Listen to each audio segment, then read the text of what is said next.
I'd like to introduce Jeanette from England, who has multiple sclerosis. Welcome, Jeanette.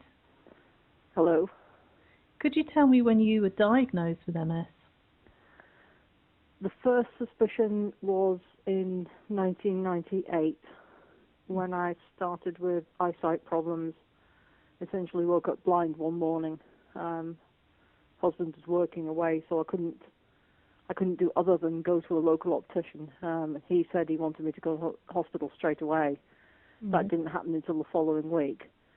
From there, I was referred to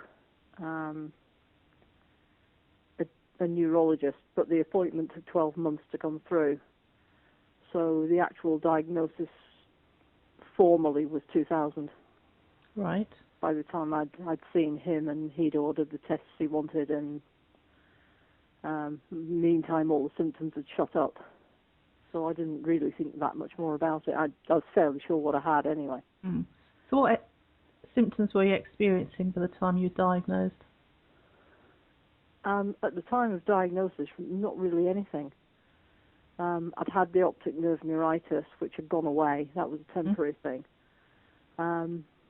But no, I was still walking several miles a day, and I've got a little bit of numbness in 2 fingers on my right hand, but again, it was temporary.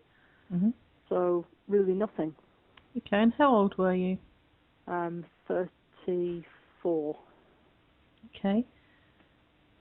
So what impact did it have on you being diagnosed? This is going to sound really weird, but it was actually a relief.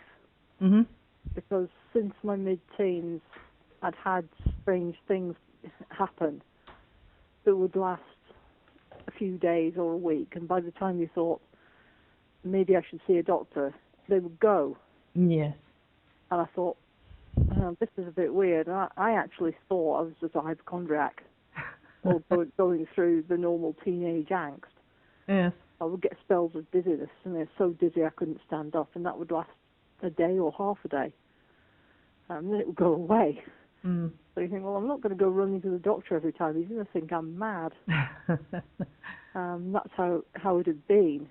And I always thought, well, that's a bit weird, and didn't think much more about it. Then when I was in my late teens, I made the decision to not go to university straight away, but to join the army.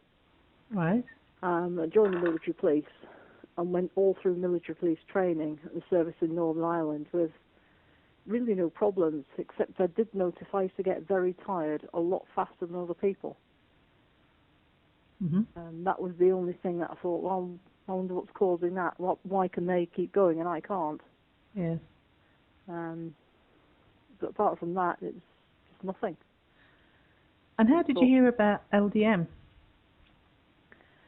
I had a major relapse about 3 years ago, coincided with Colin's mother dying, then my mother dying, and the relapse followed more or less straight on from that, and it literally dumped me in bed.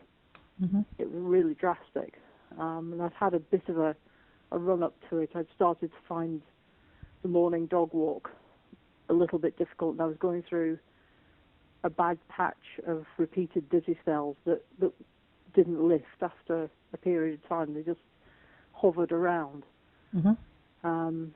And then I had this major relapse. I was literally dumped in bed. So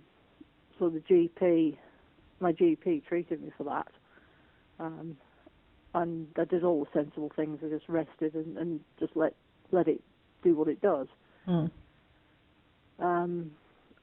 About 6 months after that, I went to see actually an ear, nose and throat specialist because I'd started to get really bad tinnitus, and then I went deaf in my right ear. So the GP said, well, let's refer you to ENT. He said, because they will look at the whole picture. They won't look down a pair of binoculars, which is what the neurologists are liable to do because you've got MS. So that ENT consultant ordered an MRI scan. And at the time I said to him, can you do more than just the oral bit? So he said, yes, we'll do a whole brain scan. And he looked at that afterwards and he said, well, I'm not worried. I'm quite happy that there's nothing that I need to be concerned about.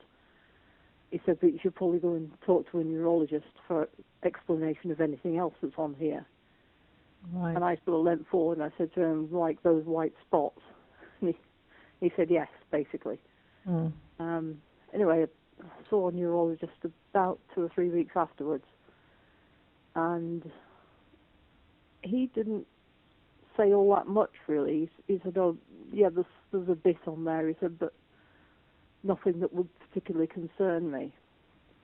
But he immediately got concerned about the symptoms I'd been having. He said, oh, this has to be sorted out. You have to do this and you have to do this. And he started making appointments for me, left, right, and centre, with continence nurses and all the rest of it. And I sort of accepted it at the time when I was talking to him. I got home afterwards. I thought, actually, I don't want that. I don't want that level of interference. So I cancelled them all the appointments he made. I said, I'll see the physiotherapist because that could be useful. Cancelled all the rest. Spoke to my GP about it, and I said, do you think I've made a mistake? He said, no. He said, you're in charge. He said, if you get another urinary tract infection, we'll do a bladder scan. He said, that's easy. Do it at the local hospital. So, yeah, I said, well, let's do one anyway. So we did one. Normal. No problems there. So, but all those symptoms then started to settle down. And I'd been referred from that neurologist to see another neurologist who's taken over all MS patients in this area. And I'd seen the first neurologist privately. Saw the second one on the NHS. And I think it was the worst timing anyone could have had.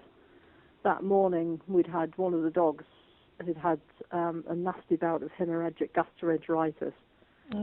So we'd had to drop her at the vet's on the way to the hospital, and I honestly thought we probably weren't going to see her again.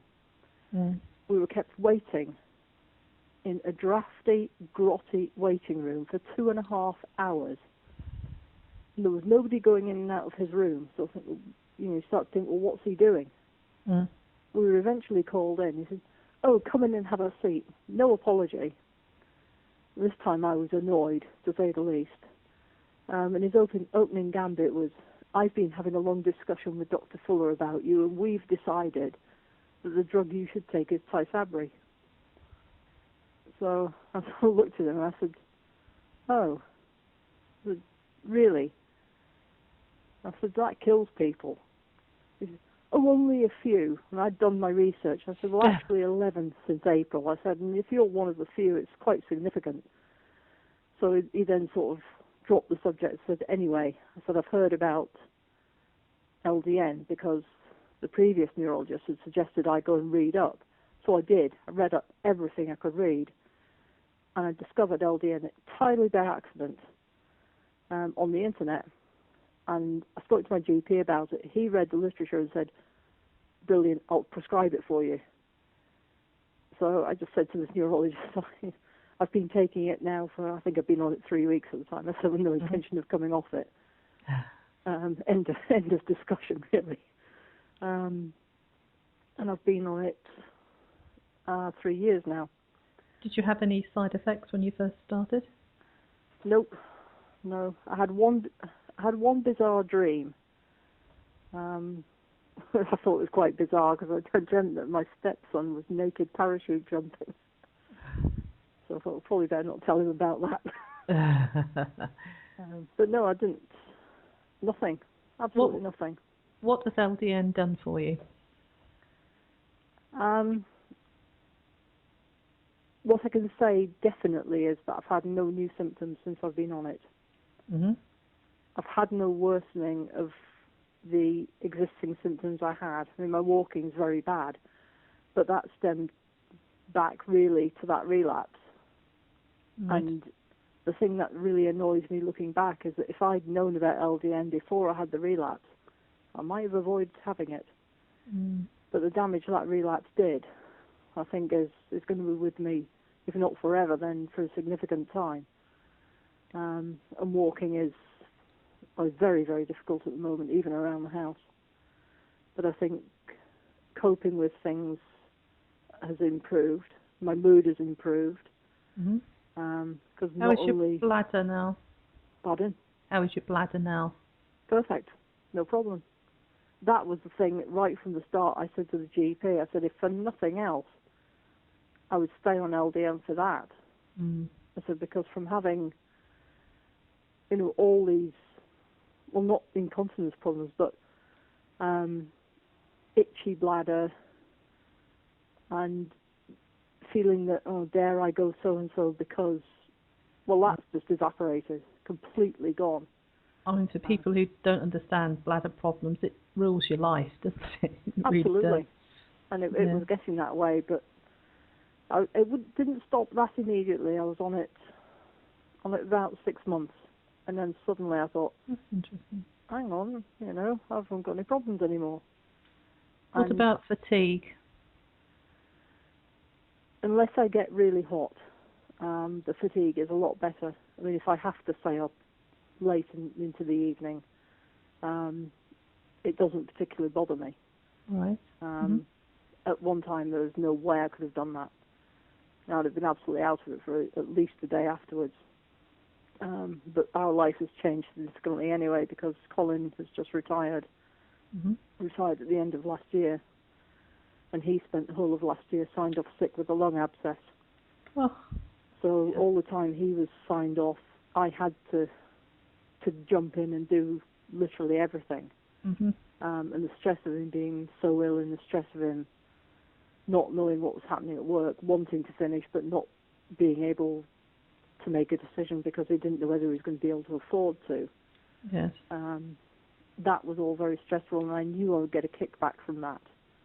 And I think the kickback is that as the walking was starting to get better, the stress came off, and I think I just sort of let out a huge sigh of relief. And then the walking got worse, which I expected.